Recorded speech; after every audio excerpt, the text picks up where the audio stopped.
Underwear ads, the KHive and roasted Tom Brady, the big winners and losers of 2024. This year came in like a drunk on a week-long bender, and left like a glue-sniffing drunk on a year-long bender. In other words, what the hell just happened in 2024? A Kennedy joined forces with a Republican. The Dems switched candidates 4 months before the election. MAGA ruled MSG, and the far left's heartthrob is a rich white kid who assassinated a CEO in Midtown Manhattan. Joe Rogan became a presidential kingmaker while Donald Trump worked a shift at McDonald's. It was tumultous and unpredictable. At least there's Taylor Swift to bring us some consistency. She's still getting richer, ruling the NFL discourse and influencing grown men to wear friendship bracelets. But in the shifting landscape, a semblance of sanity returned. Cancel culture, DEI, trans lunacy, and groupthink receded, while free speech thrived.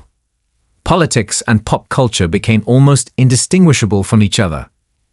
Kamala Harris' brat status and Trump's stilted YMCA dance overtook everything. The latter was even the preferred celebration of athletes. But only one side was victorious. The pantsuit is now 0-2 in presidential elections after the drubbing that Kamala Harris took in November. My prediction: the first female president will be a Republican in a skirt. Harris was never up to snuff, despite what the Dems and the media in the KHive tried to sell us. Speaking of duds, the Democrat establishment was exposed as covering up Joe Biden's cognitive decline, while assuring us he was completing daily Ironmans. Party leaders like Barack Obama lost influence and likability after peddling fascist fear porn and berating black men for supporting Trump over Harris. Can't keep a good Trump down or out of the White House. He was indicted 4 times and convicted by a Manhattan jury in the Stormy Daniels hush money case, and still emerged stronger and bigger in 2024.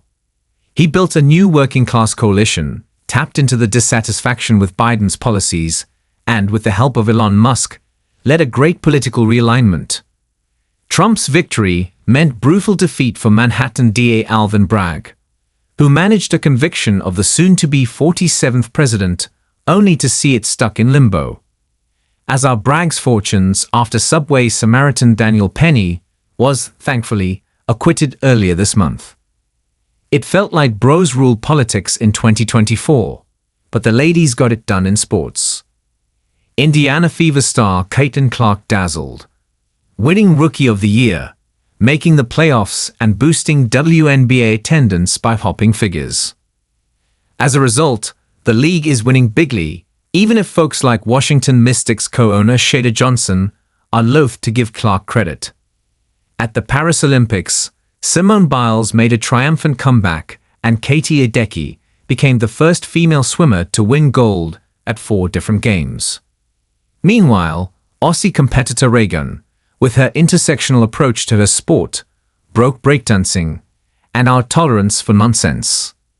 Gloves Off comedy rode in 2024.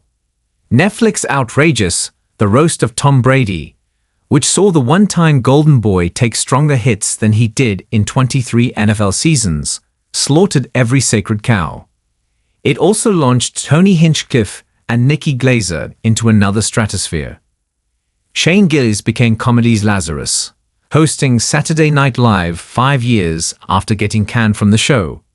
He's also reviving Bud Light in its post-Dylan Mulvaney era. Unfortunately, the phrase "freak off" is now in our vernacular thanks to hip-hop's all-powerful scene Diddy Combs, whose spectacular downfall is due to his alleged sexual proclivities. Good old sex appeal reigned. After a years-long apology tour for selling lingerie, Victoria's Secret once again staged a fashion show with scantily clad angels. SNL host Sydney Sweeney's boobs caused a cultural eruption and proved that a nice set of girls are back. And Jeremy Allen White stripped to his Calvins for billboards, hearkening to the golden era of undies ads with Marky Mark Wahlberg. Hattie Welch, otherwise known as Hawk Tour Girl, was on her way to total domination.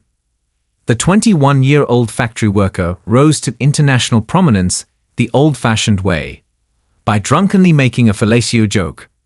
She launched a podcast, then attached her name to a meme coin that tanked and led to accusations of a scam. She went into hiding and now says she's cooperating with lawyers.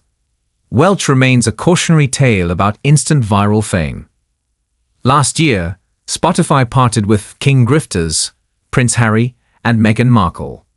This year, they delivered another bomb with Polo, leaving their $100 million Netflix deal looking more precarious.